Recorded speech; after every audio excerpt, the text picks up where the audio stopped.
But we start today with the Biden administration announcing yet another round of $800 million in military aid going to Ukraine. Now, this is in addition to the $800 million in aid announced last week. And NewsNation correspondent Kelly Meyer joins us now. So, Kelly, what kind of weapons is the U.S. providing here? Good evening, Nicole. Well, the U.S. says they're providing the kind of weapons that Ukraine needs for this new phase of the war. Heavy artillery, dozens of long-range weapons, tactical drones, and hundreds of thousands of rounds of ammunition. This could all move across into the border in Ukraine by the end of this weekend. But what happens to the weapons once they are moved into the country is in Ukraine's hands. The U.S. putting more power behind Ukrainian forces to help fend off Vladimir Putin and his invading Russian army.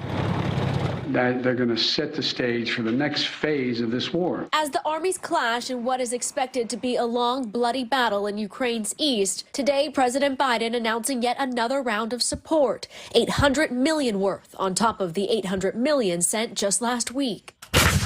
It includes 155mm howitzers, each weighing a whopping 10,000 pounds, launching shells that can reach up to 19 miles with up to 4 rounds per minute. The U.S. sending 72 of them, along with 144,000 artillery rounds. This in addition to the 18 howitzers sent just last week. A new addition in this package, Phoenix Ghost drones, a weapon the Pentagon says is designed to deliver a punch. It's an unmanned aerial system similar to the Switchblade drones already being used to devastating effect against the Russians.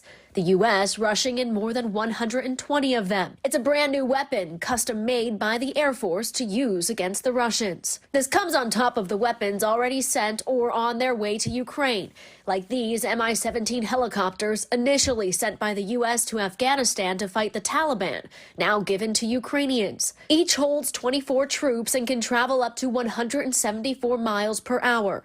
Special features, gun pods, and rockets, 16 sent so far. And in a twist, these choppers are Russian-made, turning Moscow's own weapons against them.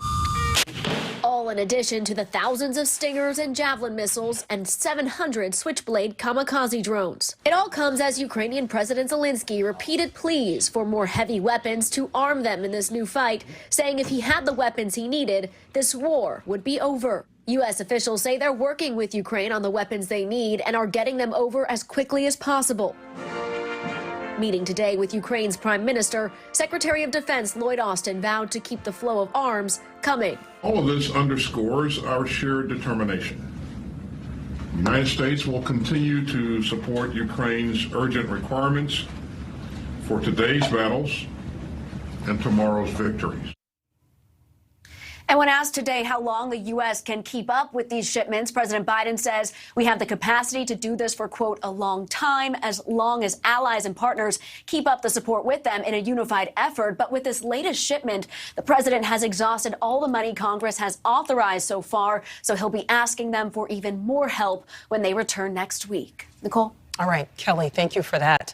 Thank you for watching. Click the red subscribe button below so you can get more of NewsNation's fact-driven, unbiased coverage.